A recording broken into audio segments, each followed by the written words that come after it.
现在法庭进入证人质证阶段，法庭传唤公诉方证人肖青出庭作证。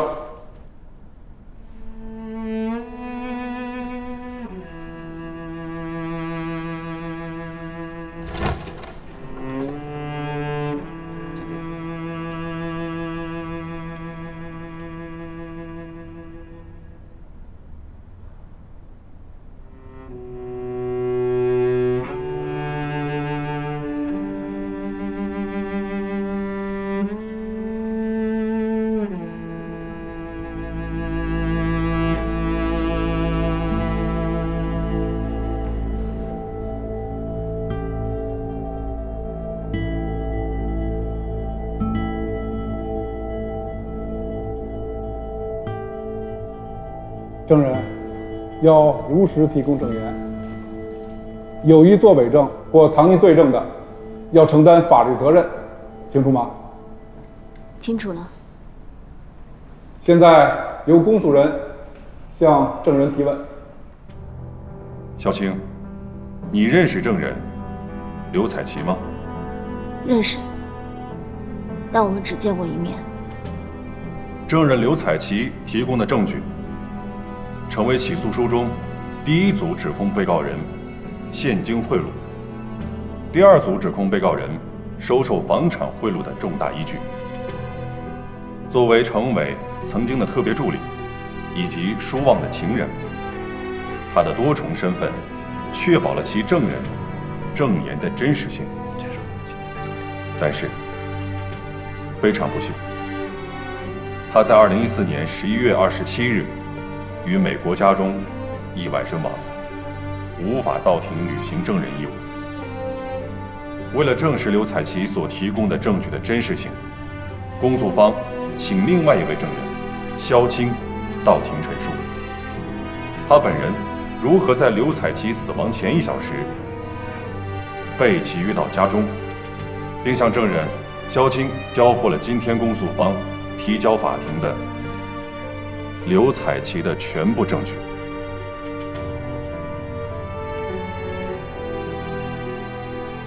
2014年11月27日下午3点，我按照约定来到美国旧金山富人区刘彩琪居住的别墅。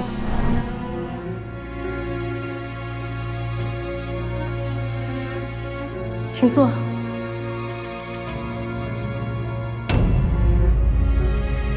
硬盘里的电子文件我都有拷贝，纸质单据我也留了复印件，但是所有的原件都在这个文件袋里。离开刘彩琪家的第2天，我在媒体报道上看到了她的死讯。随即，我被采取了保护措施，离开旧金山回国，直到今天出庭。我确认保证，刘彩琪死亡当天亲手交给我的证据，完好无损地递交给司法机关。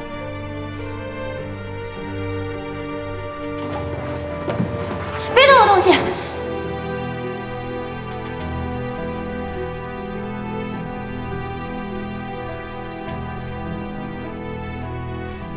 下面由被告辩护人向证人发问。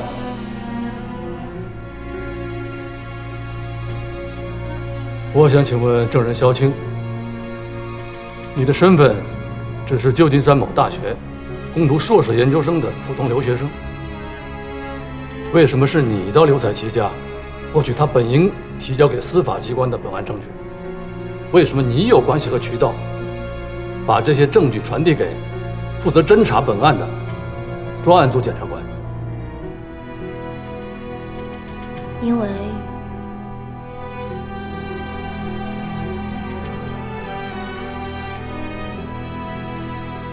我应检察官本人要求，替他前往刘彩琪家取证据。虽然在这之前，谁都没有告诉我那是什么。检察官为什么委托你代为前往？因为他当时来不了旧金山，但出于对证据的保护，他和刘彩琪达成一致，把证据交由我来暂时保管。专案组检察官为什么如此的信任你，把如此重要的事情托付给你？你跟他什么关系？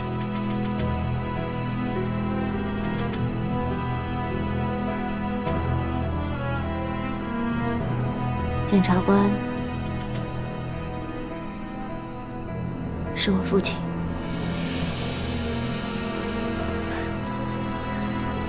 一起重大案件的取证，却是通过一对父女过家家一样的内部传递。这些证据的真实性，难道不应该被质疑吗？他是我爸。您是肖叔叔啊，舒澈，你好。肖叔叔啊，您是做什么工作的呀？啊，政府机关，国家公务员。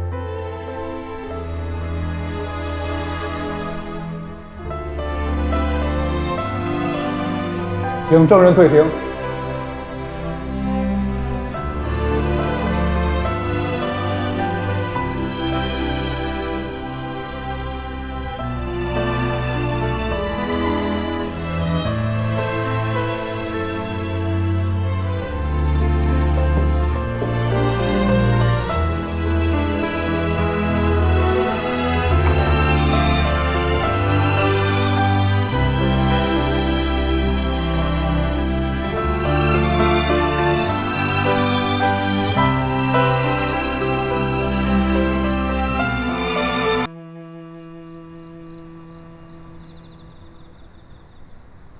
有一件事你可以肯定，就是萧晴从认识我们的第一天起，就隐瞒了他爸爸是反贪局的。从萧晴出现在法庭上那一刻开始，就解答了我之前所有的疑问。我现在就只有最后一个问题想问的。什么问题？他是从什么时候开始隐瞒我、欺骗我，帮助他爸来搜集指控我爸的证据？是不是在应聘法务的时候就已经居心叵测？说不定更早，早在他和你一开始认识的时候。哦，对了，他和我姐在飞机上认识的，热情援手，就是为了能和我姐搭上讪。终于，他抓到了一个千载难逢的好时机，于是便以热情、阳光、心无城府的形象状态，被你们顺理成章接受了。之后，他又处心积虑，步步为营的接近你，接近我姐，最后扳倒了我姐，成为了你的新女友。这一切都是一个预先设计好的巨大阴谋，甚至有可能，他来斯坦德就是冲你们来的。他是他爸爸安插在你们旁边的一个奸细，一个卧底。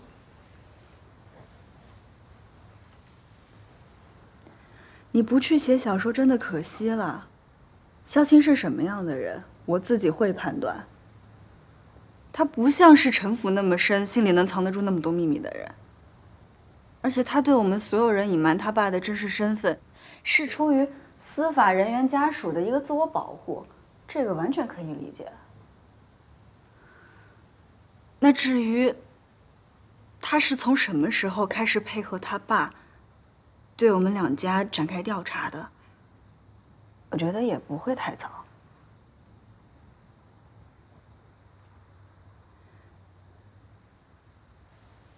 舒澈，我记得你跟我说过，他爸来了一趟旧金山之后，你就开始对萧晴捉摸不透了。会不会是从那个时候开始啊？的确有可能是从那个时候开始的。他爸走了之后，他的行为就一直很反常。而且现在我还有一个预感，在开庭的时候，萧晴很有可能会出现，他会推翻我说我爸完全不知情的证词，因为他知道所有的秘密，所有的事情将会成为他们父女俩用来指控我爸的澄清证词。还有这个可能性。不是，那如果他这样的话也太过分了。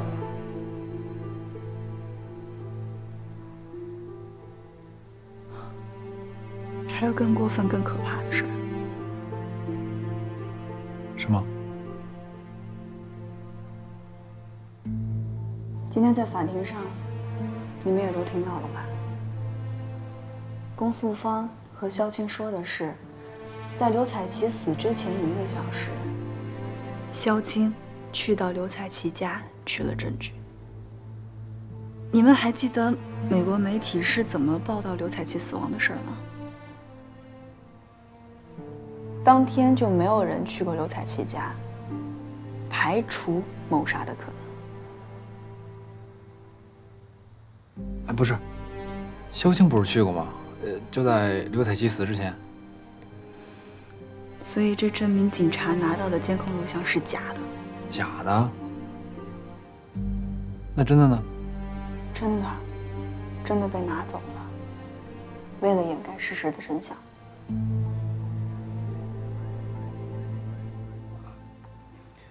所以真相就是刘彩琪不是死于意外，而是死于谋杀。那被谁杀的呀？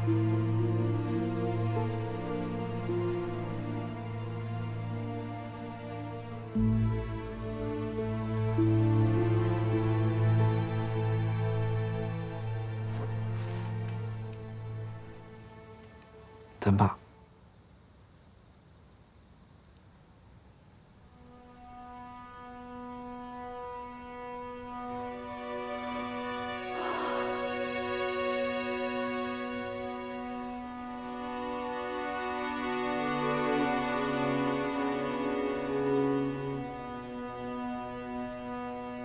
只有萧青能够证明刘彩琪不是死于意外。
青儿，明天早上8点，检察院接你出庭的车会在楼下等你。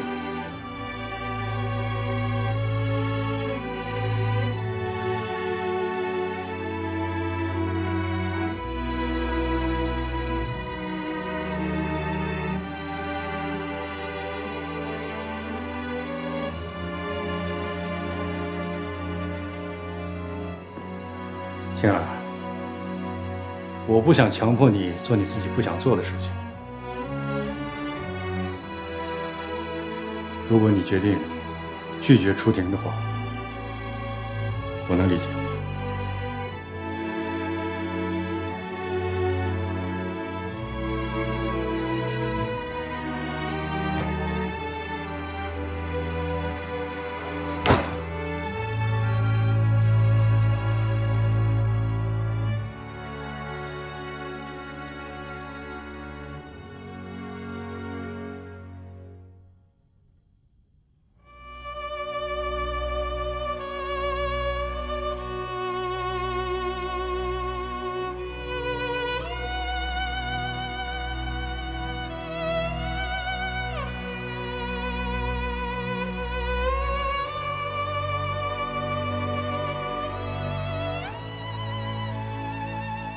无论将来发生什么，就算你怀疑一切，都不要怀疑。我爱你。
个洗手间。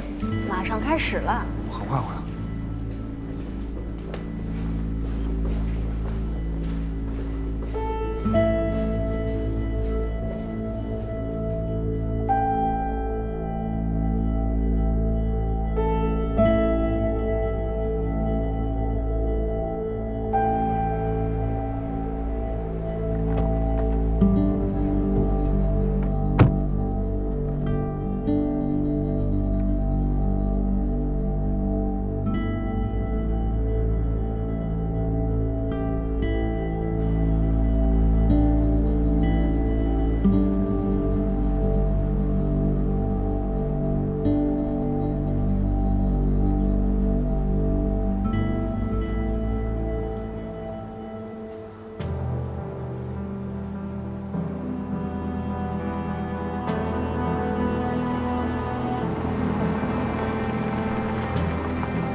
从来没有像我这样爱得到，还喜欢感激的人吧。程然的这一刀，换了他心里的痛，顿解了我的困，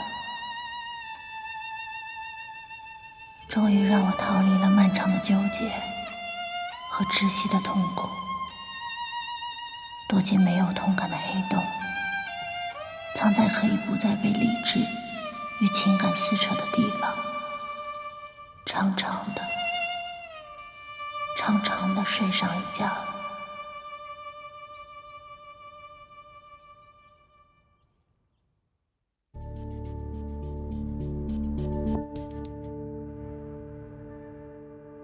在我这个长长的觉里，发生了很多事情。本院认为，被告人舒旺身为国家工作人员，利用职务之便为他人谋取利益，非法收受程伟赠与的财物和房产。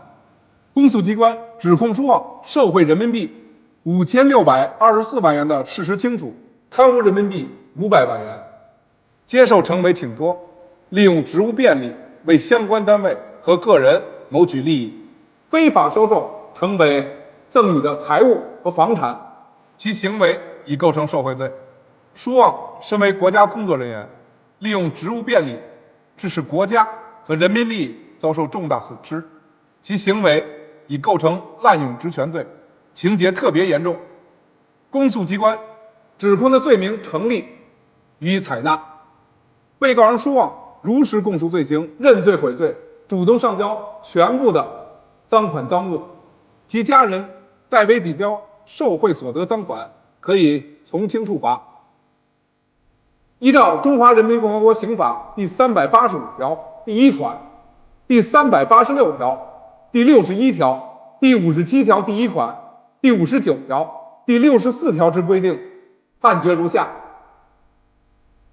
全体起立。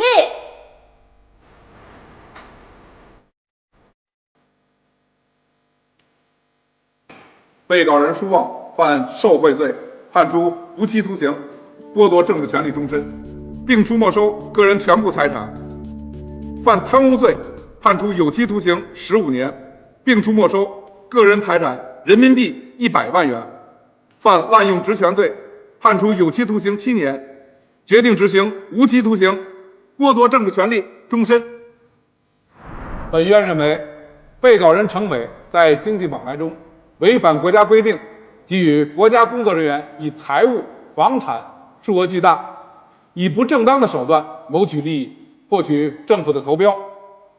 燕州市人民检察院指控被告人程伟犯有对国家工作人员行贿罪的事实清楚，证据充分，罪名成立。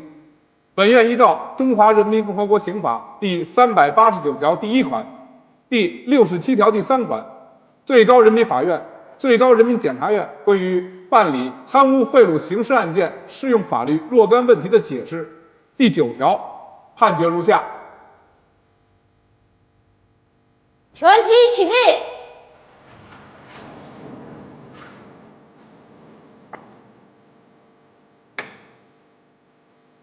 被告人程伟犯行贿罪，判处有期徒刑8年。就在燕州法院宣判程伟行贿罪名成立的同时，美国警方传来消息，刘彩琪生前雇佣的华裔保镖安迪在美国南部的藏匿地点落网。加州警方展开对刘彩琪死亡真相的调查。程伟另外一桩指使杀人的罪行也难逃法网，必将受到严惩。他的后半生都将在监狱中度过，而此时他悔之晚矣。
尘埃落定后的一个早上，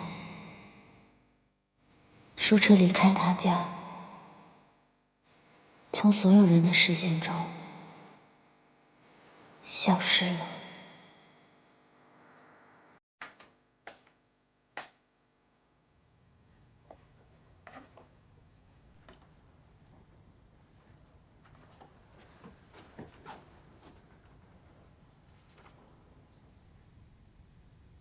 妈，儿子不孝，在您最需要支撑的时候，我自私的走了，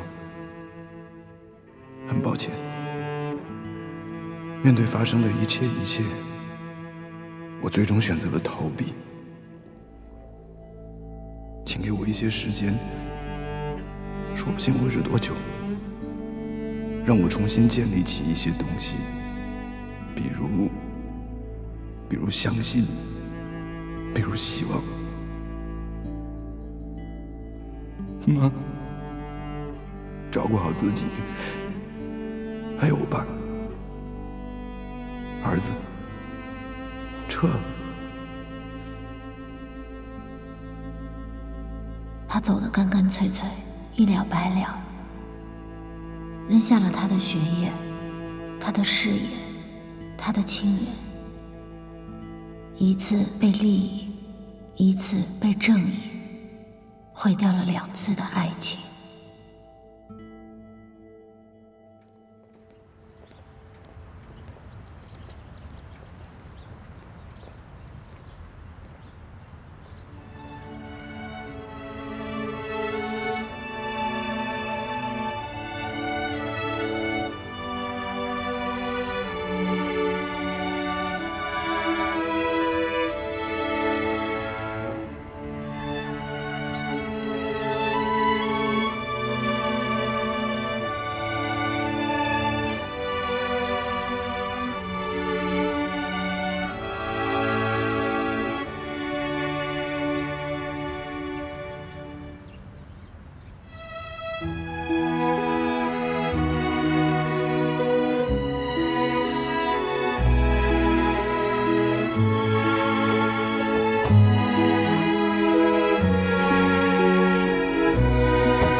那年整个夏天，即使身体醒着，我都让自己的灵魂继续睡着长觉，因为在梦里，我就可以冲淡、疏远、逃避梦外面的那些惨烈，就感觉不到他走了那种锥心刺骨的疼痛。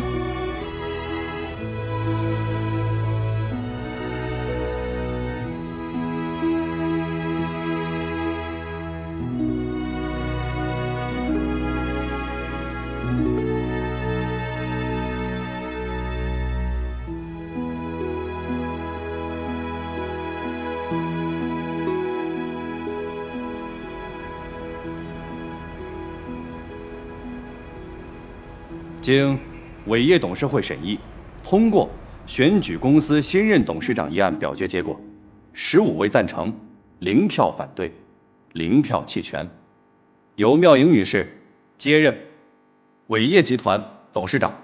大家欢迎。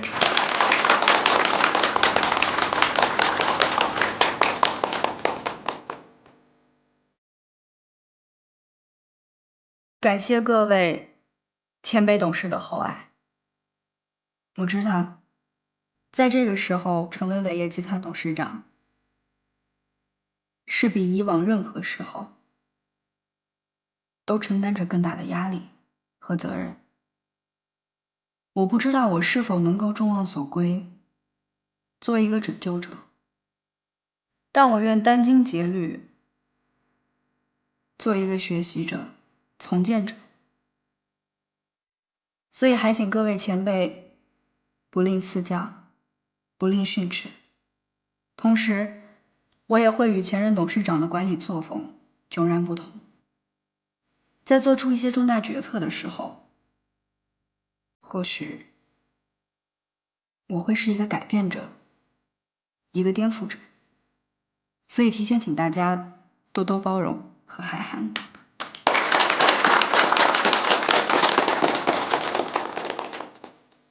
我将返回美国，完成剩下的2年学业，所以不在任期间，我将指托委派公司副董事长傅成先生主持公司日常事务。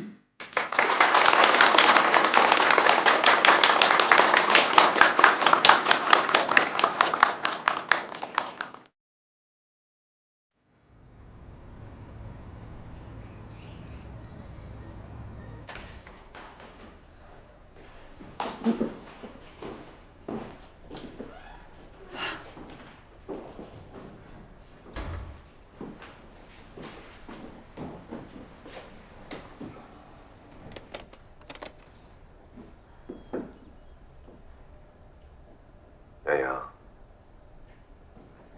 伟业由你来掌舵了，我很放心。祝贺你。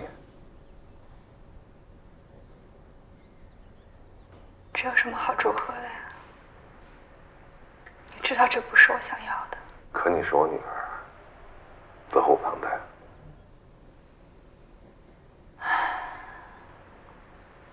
爸爸。嗯。你后悔吗？后悔？我一直没有想过这个问题。怎么会没想过呢？真的没有。为什么？我们那个世界是这样的：如果你不遵循这个规则，你不会被抓，但你更会一事无成。但是女儿，你不一样，你一定要把我当作坚持之剑。凡是我坚持主张的，你一定要去反对，去背道而驰，要反其道而行之。因为你们一定会改变这个游戏规则，改变这个世界。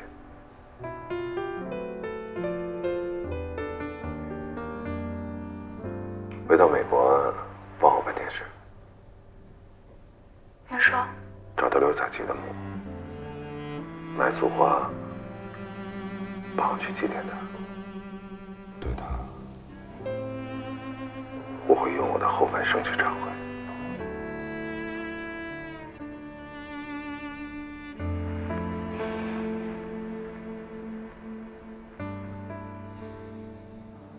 小青，她还好吗？听说早就出院没事了。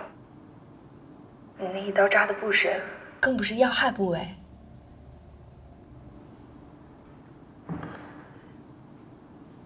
你心里还喜欢他吧？恨他，怨他，又爱他。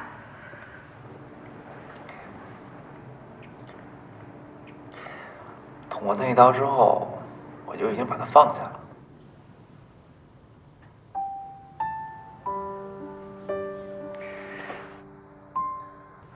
你说我1分钟都没有变好过，从一开始的伤婚，到代课、代考，然后被学校开除，离家出走，花天酒地，现在又到监狱里来了。不过才3年，出去以后，把之前所有的不好都归零，你的人生可以重新开始。更何况你还有我。我们的家和我们的店。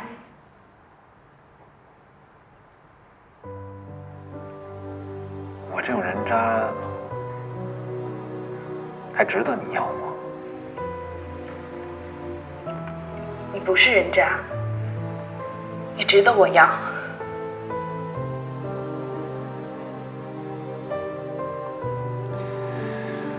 真的傻的可以，你智商该充值了吧？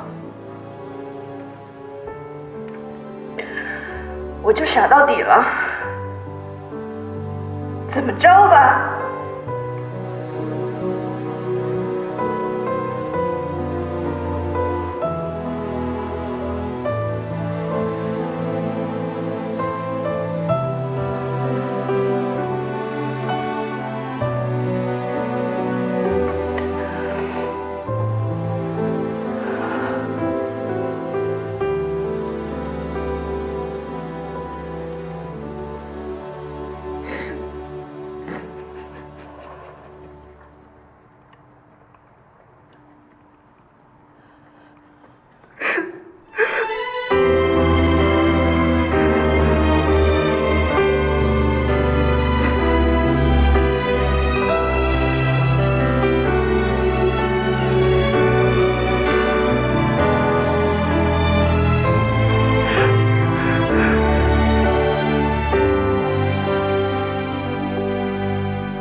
？2015年暑假后的新学期，我结束休学，回到离开几个月的旧金山和斯坦德大学，继续法学院 JD 的学业。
和莫妮卡的重逢，像是打开了我的某个开关，把我从长觉中唤醒。所有我以为已经模糊淡化的知觉，瞬间都回到了我的身上。我才知道，疼痛从未离开，它们永久的留在了我的身体里。Finished. Thank you.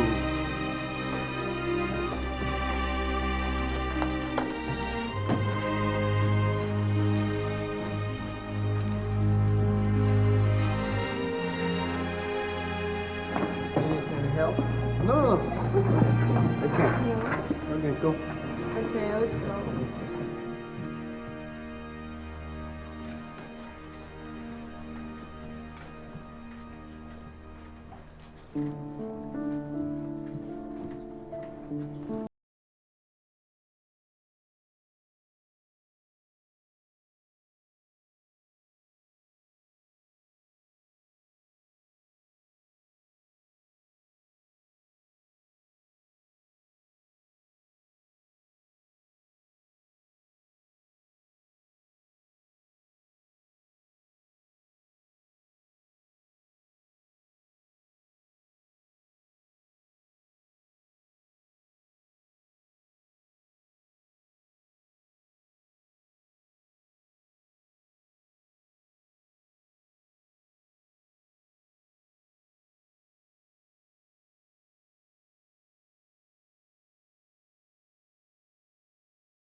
做饭和菜了。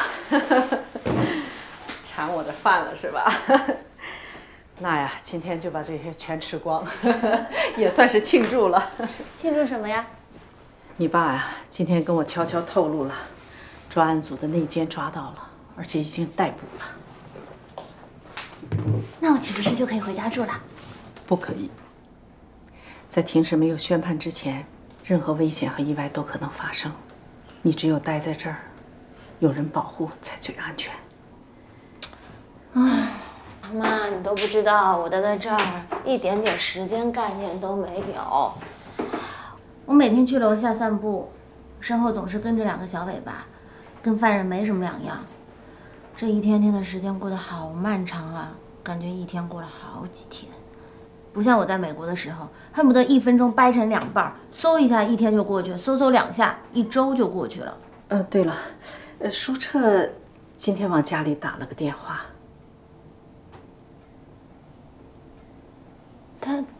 他怎么知道我们家电话呀？他从北大法学院那儿弄到的。他回来了。那他已经知道他家出事了。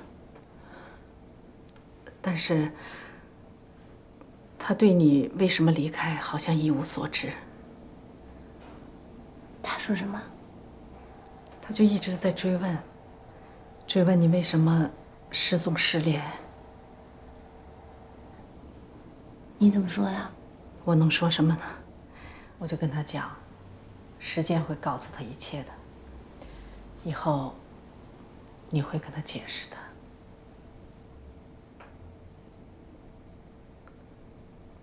啊，他还让我转告你一句话。什么？他说不管因为什么，不管发生什么，他都会一直等着你。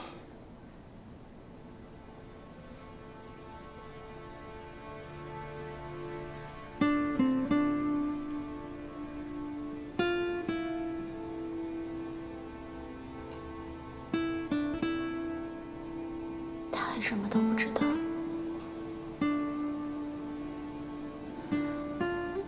不知道我在他家的灾难里扮演了一个什么样的角色。他不知道再次见到我是在什么样的场合。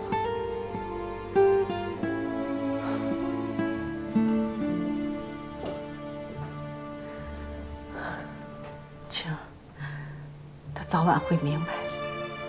你不是有意欺骗的，你也不希望这样。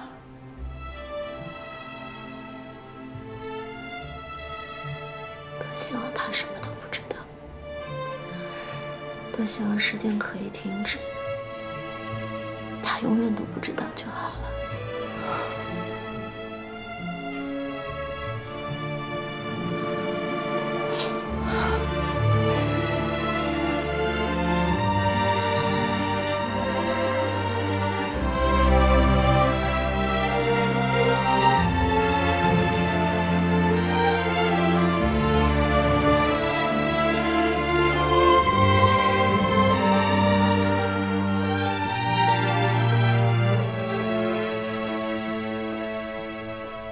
时间过得很慢，很慢，但它并没有随我的愿停下来，只是停下了我和舒澈妙莹的流血。我们3人待在抽丝拉线的时间里，等待着同一天的到来。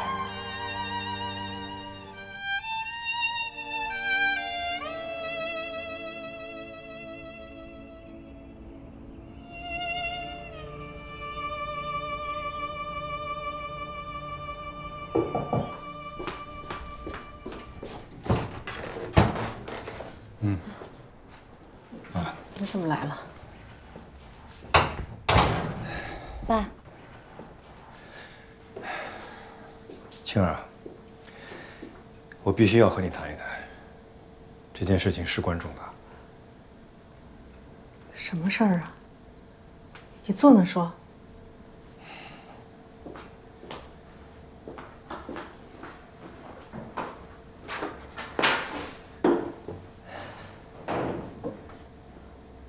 今天啊，程伟的特别助理汪若楠又供述了一个我们之前不掌握的新情况，很有可能牵扯出新的犯罪事实。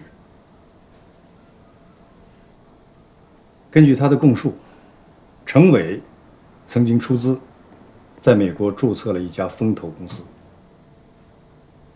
向舒澈的田园科技投资了300万美金，之后又授意他在美国的伙伴公司把业务指定承包给舒澈的公司，并且支付了远远高于报价的费用，让舒澈赚取了巨额的利润。程伟就是通过这种投资经商的方式乔装改扮，变相的行贿疏枉，把舒澈的公司变成了他们行贿受贿的资金周转平台。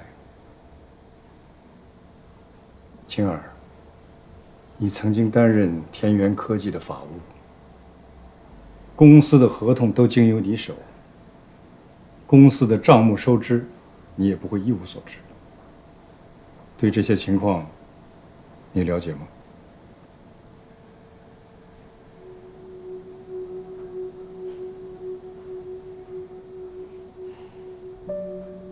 你全都知道，对吧？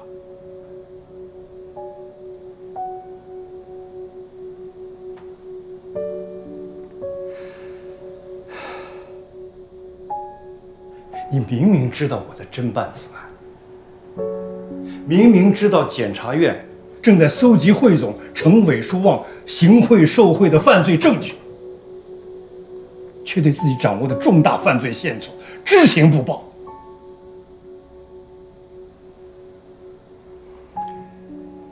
你是怕舒澈牵扯进去，对吧？好啊，程伟不说，舒旺不说，你和舒澈也不说。如果不是汪若楠立功心切，想把自己摘得更干净，那这么重大的一部分犯罪事实，这么新型的行贿受贿的手段，就被掩盖了。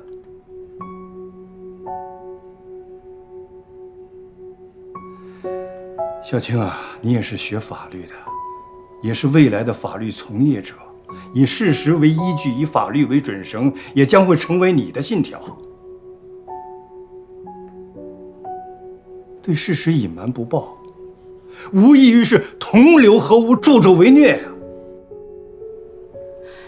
你别忙着上纲上线，凭什么亲人都得知道啊？他是法务又不是财务。既然是新型的行贿受贿，既然是用办公司投资经商的高明手段乔装改扮，在合同和账目上都找不到法律的漏洞，他们在桌面下的这些勾当和伎俩，亲儿怎么会知道呢？我肯定他知道。青儿，事到如今，你不能再对我有丝毫隐瞒了。法律规定，每个知情的公民都必须履行作证的义务。你必须接受检察院和检察官的正式盘问，交代你在担任法务期间经手和了解的舒澈公司的合同和账目状况。你还真把闺女当犯罪嫌疑人审呐？于私，你也需要告诉我，你和舒澈的关系究竟到什么程度了？这一点至关重要，这决定了你在案件当中的身份和立场。因为如果证据确凿的话，舒澈即使不被追究法律责任，也事实上参与了犯罪，成为了舒旺索贿受贿链条当中的一环。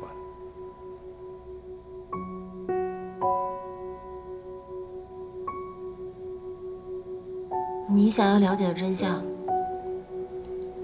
我都知道。正因为知道，我才可以100%的确定舒澈的行为丝毫不触犯法律。也正因为如此，我才心安理得的没有告诉你这一切。那么舒澈是不是接受了程伟300万美金的投资？是不是接受了伟业的伙伴公司的业务合同，并赚取了巨额的利润。风投注资和华龙 OA 系统升级，这2个合约都是我亲自过手的。那还不是触犯法律吗？没有，因为舒彻他把300万美金的风投和承包华龙业务的170万利润，分文不差地退回给了这2家公司。因为舒彻的拒绝，陈伟变相行贿的企图没有实现。这些你都是可以去查的，在田园科技的账目上清清楚楚地印证了我说的这些事实。你是说，舒彻把那些钱全都退回去了？没有想到，对吗？谁都不会想到，就连和舒彻一起创业的小伙伴们，他们都无法理解他的退款行为，因为在大家眼里，这笔钱来得光明正大。更让人想不到的是，舒彻为了防止陈伟利用他公司行贿的可能，他不顾全公司的反对，暂停了田园科技的所有业务，并且不惜停止千辛万苦研发出来的域名解析服务器的市场推广。你看看，多干净的孩子！请你们去调查团队的每一位成员，让他们告诉你，舒彻做了一件在别人眼里多么匪夷所思的事情，让安妮来告诉你们，她是多么的百思不得其解，但不得不执行舒彻的指令，将那2笔款项打回给风投和华龙的账户，使得田园科技的账户一夜之间清零，甚至负债，付不出员工的薪水。我陪着舒彻经历了这所有的一切，从开始他对父辈权商勾结的一无所知，到他对唾手可得的钱感到不安和受之有祸，再到最后他专程回国向他的父亲追问究竟。他所走的每一步路，我都清清楚楚地看在眼里。但这所有的一切，除了我之外，他没有任何人可以去倾诉。他没有办法阻止父辈之间的利益捆绑，他对他们之间的潜规则无能为力。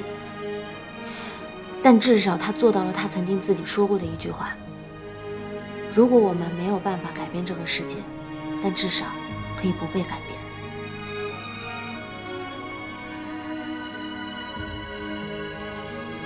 很好，晴儿，你现在是疏忘受贿案最至关重要的成员。你不但要证明刘彩琪提供证据的合法性，同时还要证明陈伟通过舒彻公司变相行贿。更重要的是，你要证明舒彻的清白。晴儿，你是这场国家诉讼的胜负手。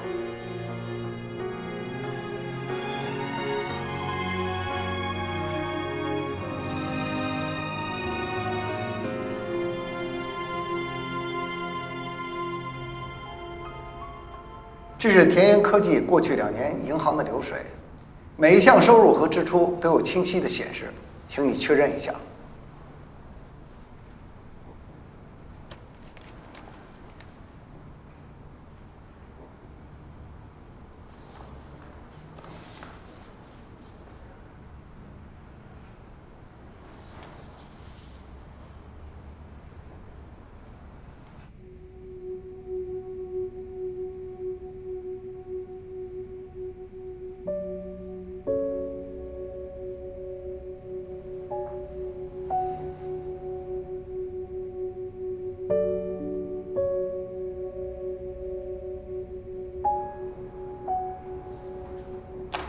确认没有问题。你能告诉我们为什么将300万美金退还风投，以及为什么退还170万给北美华龙吗？因为我怀疑这笔风投融资跟陈伟有着千丝万缕的关系，甚至很有可能幕后出资的人就是他。虽然这一点我到现在只是猜测，也没有能够证明他的证据。至于华龙的业务，他们一点遮掩都没有，直接告诉我这是伟业送给我的大礼。从公司营运的账目来看，这些钱的来历没有问题。为什么你选择不要了呢？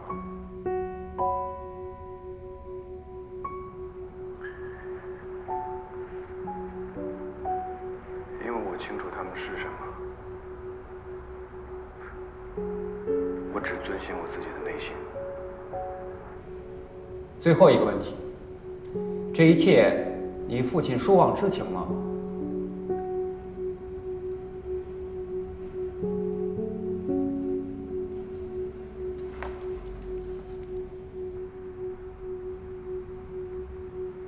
朱策，我们问的是你爸知道这些事情吗？如果知道的话，他的态度是什么？他不知道。你确认？我确认。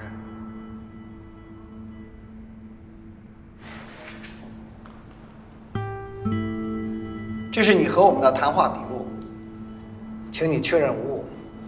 如果没有篡改你的话，之后请在上面签名。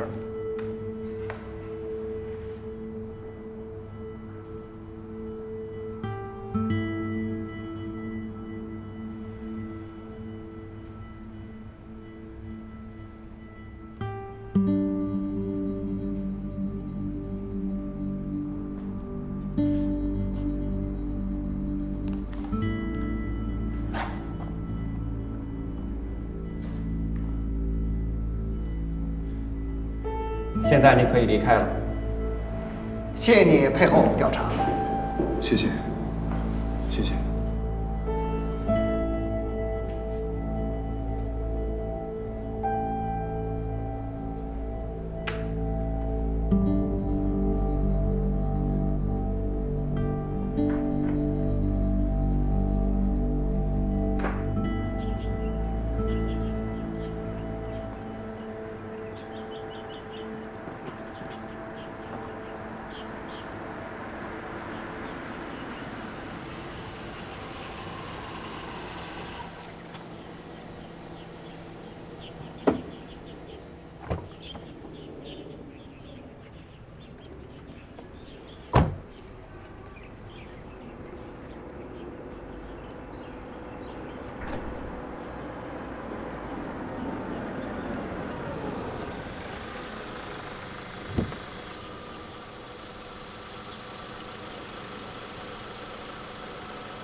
舒澈被检察院约谈了，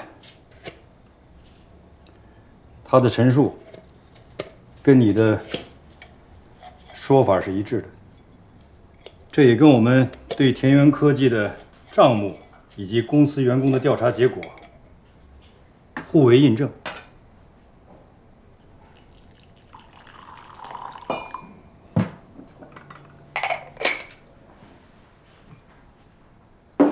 除了一点。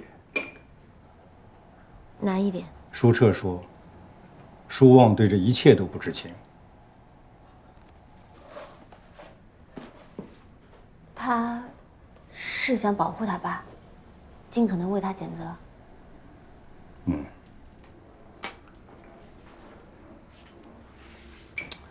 那舒澈现在还会被追究责任吗？虽然他退回了变相贿赂金，但是这一部分的事实仍然会被列入起诉书，作为程伟行贿未遂的证据。法院什么时候开庭？很快。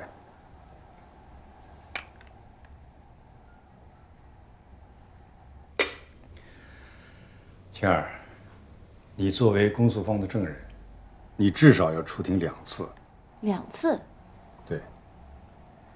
第一次呢，是当公诉方举证刘彩琪的证据的时候，你必须出庭，证明其真实性，证明他们是经由你的手，来自于已经死亡的刘彩琪本人。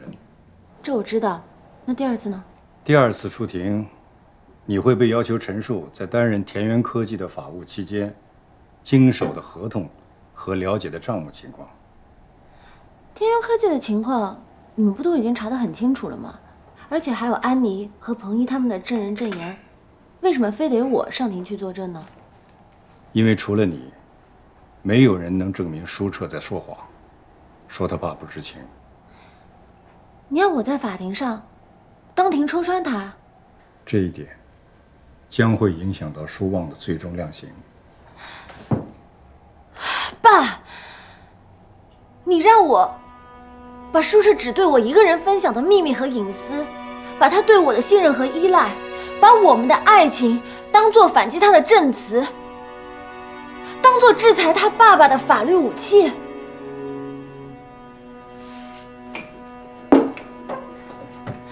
你让我在法庭上怎么去面对他？你让我以后怎么去面对他？如果我按照你说的所有的都这么去做了，我跟他的一切就都毁了。